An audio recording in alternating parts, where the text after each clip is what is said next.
श्रीर्वर्चस्वमायुष्यमारोग्यमाविधाच्छोभमानं महीयते धान्यं धनं पशुं बहुपुत्रलाभं शतसंवत्सरं दीर्घमायुः शतञ्जीव शरदो वर्धमानः शतं हेमन्तान् शतमु वसन्तान् शतमिन्द्राग्नी सविता बृहस्पतिः शतायुषा हविषेमं पुनर्दुः।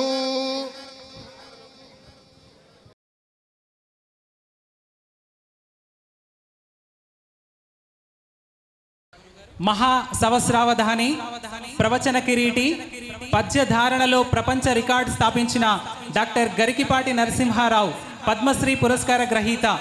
భాద్రప్రద శుద్ధ పాడ్యమి 1958 సెప్టెంబర్ 14వ తేదీ పశ్చిమ గోదావరి జిల్లా తాడేపల్లిగూడెం తాలూకా బోడపాడు అగ్రహారంలో శ్రీ వెంకట సూర్యనారాయణ గారు శ్రీమతి రమణమ్మ దంపతులకు జన్మించారు. గరికిపాటి వారు తెలుగులో MA, MPhil, PhD చేశారు. 1992వ సంవత్సరంలో విజయదశమి రోజున అవధాన రంగంలోకి ప్రవేశించి ఇప్పటి వరకు 325 అష్టావధానాలు చేశారు. 10 శతావధానాలు విజయవంతంగా నిర్వహించారు. 1996 మే నెలలో కాకినాడ పట్టణంలో 1116 మంది పృశ్చకులతో 21 రోజుల పాటు మహా సవస్రావధానం చేసి 750 పద్యాలు ఏకదాటి ధారణతో మహా సవస్రావధానిగా పేరు పొందారు. ఆయన అసాధారణ ధారణా సంపత్తికి నిలువుటద్దంగా ధారణా బ్రహ్మ రాక్షసుడు, అమెరికా అవధాన భారతి వంటి బిరుదులను చెప్పవచ్చు. ఇప్పటి వరకు గరికపాటి వారు ఎన్నో పురస్కారాలను, సన్మానాలను అందుకున్నారు.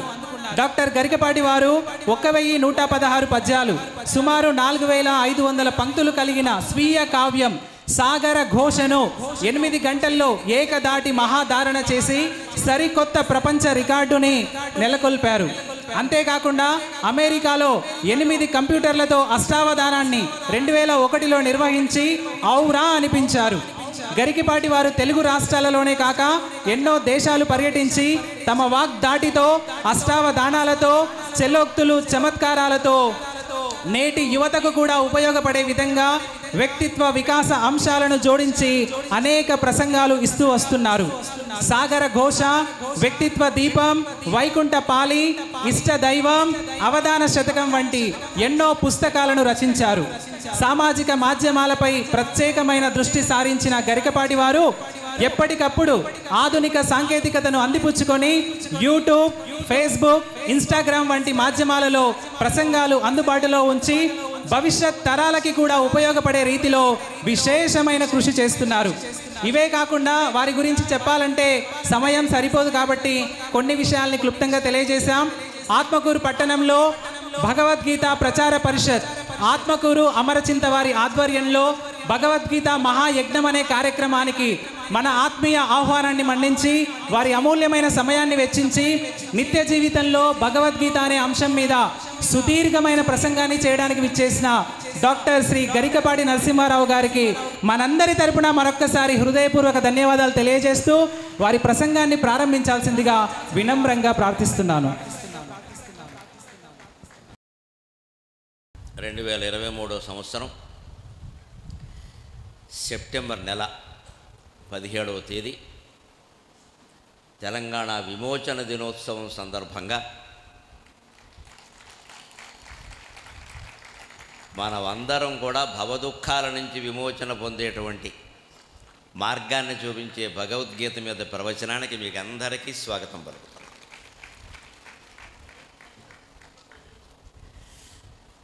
మాతస్త్వమేవ హృదయోత్సవ బాలగీత, అమ్మా మాతస్త్వమేవ హృదయోత్సవ బాలగీత, గీతాత్వమేవ యదునందన వాక్ప్రపూత. మాతస్త్వమేవ హృదయోత్సవ బాలగీత, గీతాత్వమేవ యదునందన వాక్ప్రపూత. పూతాత్వమేవ పరిపూర్ణ సుధాంసు జాత, పూతాత్వమేవ పరిపూర్ణ సుధాంసు జాత, జాతాత్వమేవ సుకుమారగిరా కృతార్థ జాతాత్వమేవ.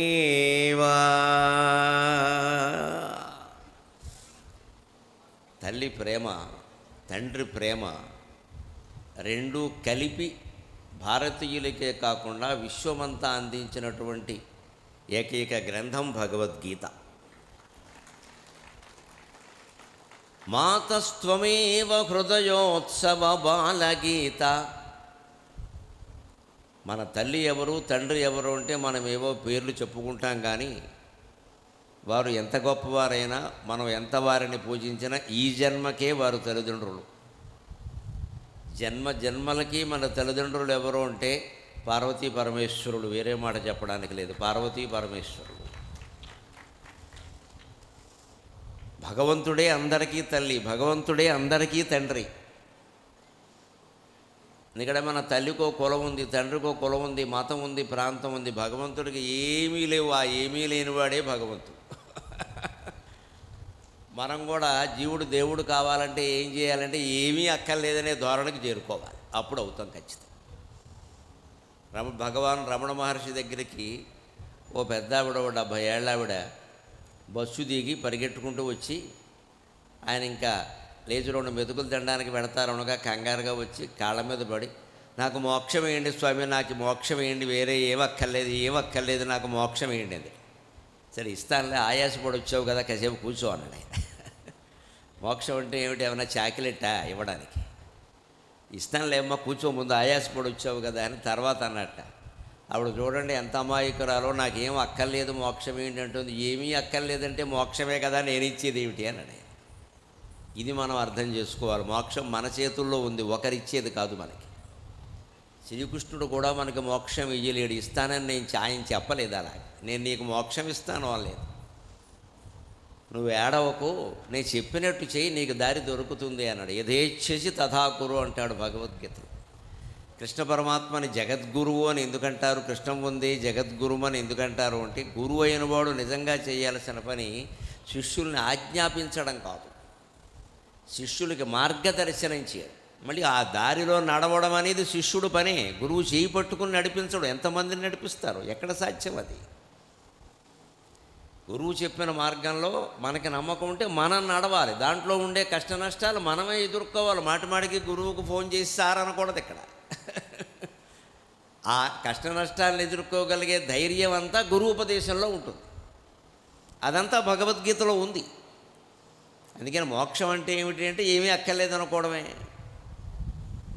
అంచేతన తల్లి ప్రేమ, తండ్రి ప్రేమ, మనకి ఈ దేశంలో పుట్టి పెరిగినటువంటి వేదశాస్త్రాల ప్రేమ, వాటి అధ్యయనం మనకి ఏం నేర్పాలి అంటే అంతిమంగా ఏమీ అక్కర్లేదనే ధోరణికి మనని తీసుకెళ్ళాలి. ఏ గ్రంథమైనా ఏ గురువైనా మనకి ఇది నేర్పుతోందా మనం చూడాలి. ఊరికే పుస్తకాలు చదువుకుంటూ పోవడం కాదు. ఏ మతమైనా ఏ శాస్త్రమైనా మనిషికి అందించవలసినవి రెండే, మనిషికి ఉపదేశించవలసినవి రెండే. ఒకటి ధైర్యంగా జీవించడం, 2 సంతోషంగా మరణించడం. ఇంతకు మించి లేదు వేరే. ఏ మతమైనా ఏ శాస్త్రమైనా మనిషికి ఇవ్వవలసింది రెండే, మూడోది ఏం లేదు. ఒకటి ధైర్యంగా జీవించడం, 2 సంతోషంగా మరణించడం. మనకి 2 తక్కువే ఈవేళ. ఆధునిక జీవనంలో మనం చెప్పుకోవలసిన మనం ధైర్యంగానూ బతకలేకపోతున్నాం. మన అభిప్రాయాలు మనం చెప్పలేకపోతున్నాం. ఎందుకులేండే గొడవ, ప్రతివాడి ఇదే గొడవ, ఎందుకులేండే గొడవ, మరి ఎవడు గొడవ పడాలి? పరమాత్మకి ఏం అవసరమని గొడవ పడ్డాడు. ఆయన గుర్రాలు ఎందుకు తోలాడు 18 రోజులు? అర్జునుడు వారు కనీసం ఆయనకి 2 ఇడ్లీ టీ కూడా ఇవ్వలేదు, జీతం ఇవ్వకపోగా.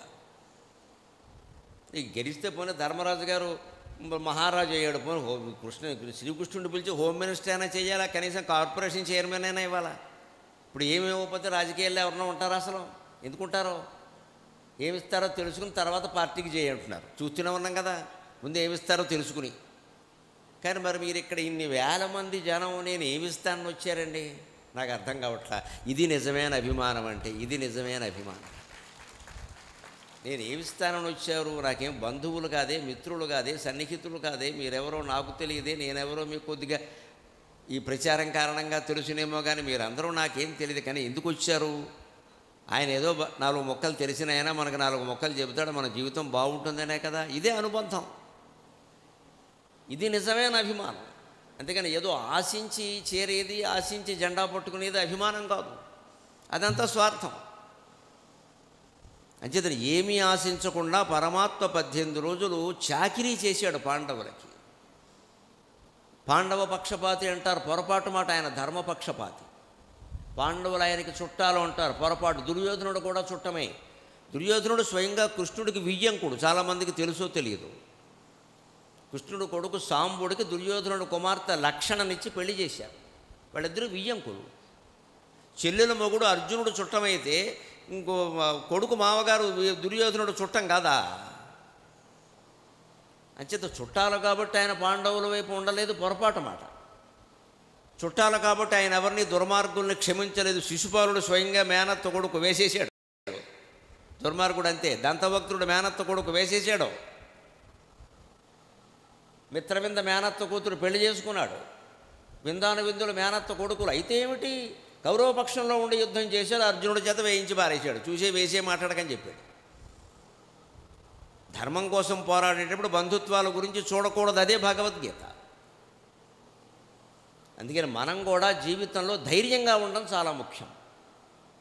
సంతోషంగా మరణించడం అంటే ఏమిటి? ఏ కోరికలు లేనివాడే సంతోషంగా మరణిస్తాడు. ఏవైనా కొన్ని చిన్న చిన్న కోరికలు ఉన్నా కూడా వాడు సంతోషంగా మరణించలేడు. 90 ఏళ్ళు ఉంటాయి ఒక ఆయనకి.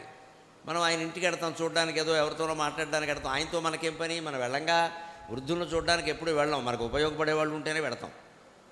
కానీ వాళ్ళకి వెళ్ళినప్పుడు మరి ముసలాళ్ళు కూడా అక్కడ ఉంటారు కాబట్టి పలకరించకపోతే ఏటో పెద్ద ఆయన ఇంకా అలా కాలక్షేపం చేస్తున్నారు అంటాం మనం మొహమాటానికి. ఆయన ఏమంటాడు, ఆయన పెద్ద త్యాగమూర్తిలాగా ఏదో మా మునిమానవుడు ఒకడు ఉన్నాడు, వాడు ఏదో పెళ్ళైపోతే, వాడికి పెళ్ళైపోతే ఈయనకేం సంబంధం అండి? అసలు ఈయనకి పెళ్ళి అవ్వకుండా ఉంటే మునిమానవుడు ఉండేవాడు కాదు ఇక్కడ. ఈయన అనవసరంగా చేసుకున్నాడు. ఈయన చేసుకుని మళ్ళీ కొడుకుని మనవాడిని మునిమానవాడిని కండమే కాకుండా వాడికి పెళ్ళి అయ్యే వరకు ఈయన వెళ్ళడట్టు ఎక్కడి నుంచి. ఇప్పుడు ఈయన కోసం వాడు పెళ్లి చేసుకోవాలా? ఈ మునిమాన వాళ్ళు ఏమైనా తక్కువ వాళ్ళ? అన్నీ అయిపోయాక మనకు చెబుతున్నారు. అయ్యాక అన్నీ అయిపోయాక, సమస్తం అయిపోయాక, పెళ్ళికి తర్వాత అయ్యేవన్నీ ముందే అయిపోయాక, తర్వాత అమ్మా నాన్నకి చెప్పి అన్నీ అయిపోయినాయి, మీరు అక్షంతలు వేస్తే మీ మర్యాద తక్కుతుందని చెబుతున్నారు. నమశివాయ అయిపోయి ఇంకెందుకు దీనికి మళ్ళీ మనం చేయలేడు. దగ్గరుండే ఇక్కడ కళ్యాణ మండపం ఖర్చు, కేటరింగ్ ఖర్చు వాళ్ళు చేసుకుంటున్నారు.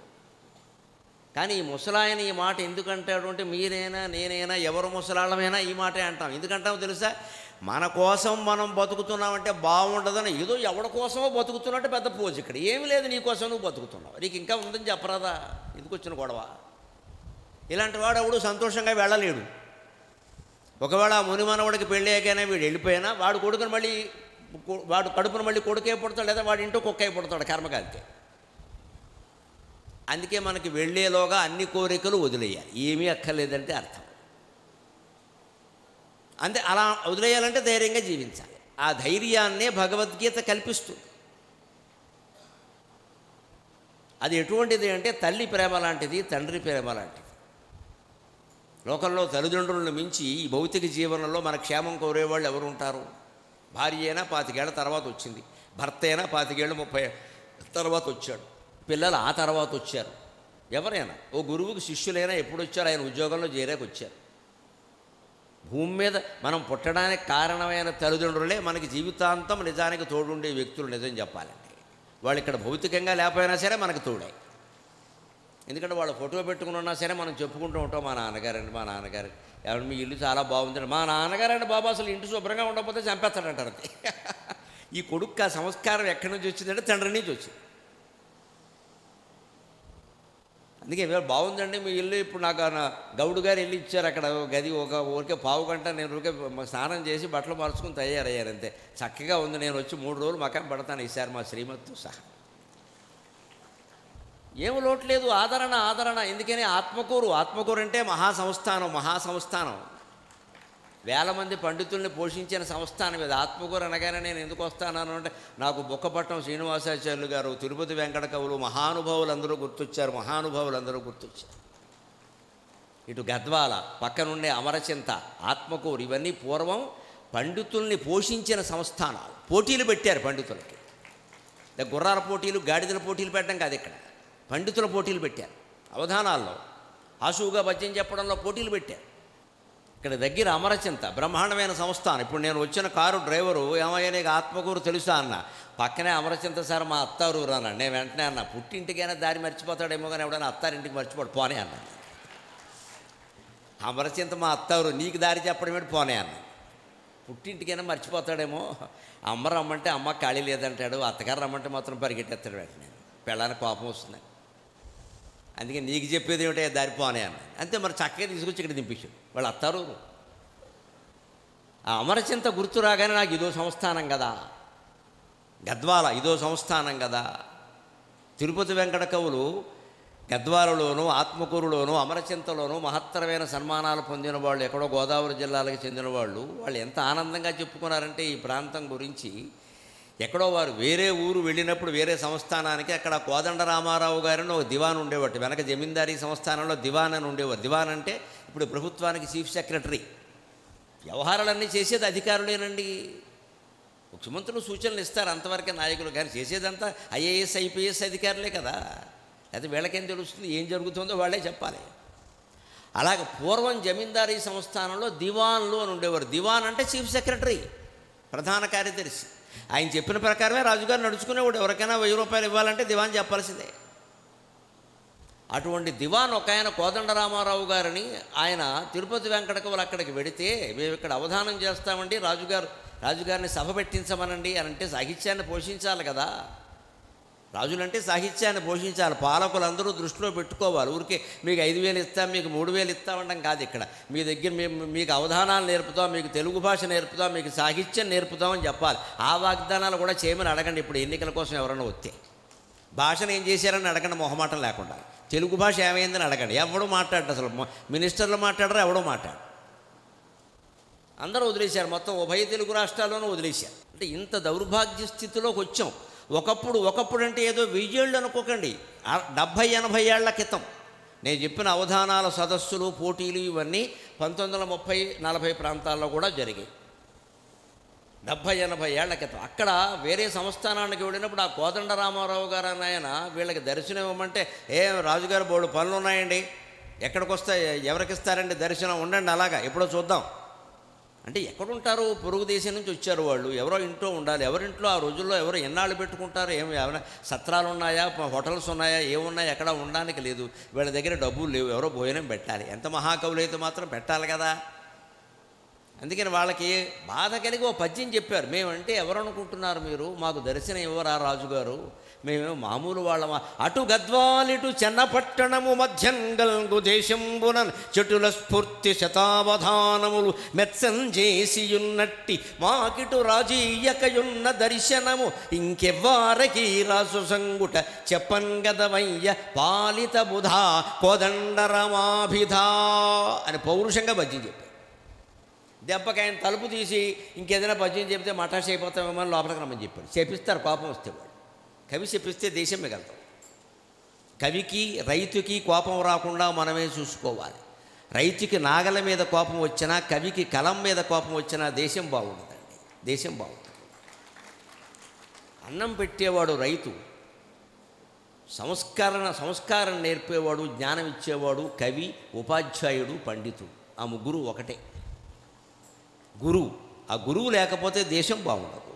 రైతు లేకపోతే ఆహారం లేదు, ముందు శరీరం లేదు. గురువు లేకపోతే బుద్ధి లేదు, సంస్కారం లేదు. అంటే ఆ గురువుల్ని గౌరవించకపోతే ఎవరిని గౌరవిస్తారండి మీరు? మేమేమో మామూలు వాళ్ళమా? పోనీ గద్వాల నుంచి చెన్నపట్టణం, ఎక్కడ గద్వాల ఎక్కడ చెన్నై, గద్వాల నుంచి చెన్నపట్టణం వరకు ఎన్నో శతావధానాలు చేశాం మేము, అందరూ మెచ్చుకునేలాగా. అటువంటి మాకే ఈ రాజుగారు దర్శనం ఇవ్వకపోతే ఎవరికిస్తారండి అని ఆయన పేరు కూడా పద్యంలో పెట్టి చెప్పారు, మళ్ళీ జీవితాంతం గుర్తుండేలాగా.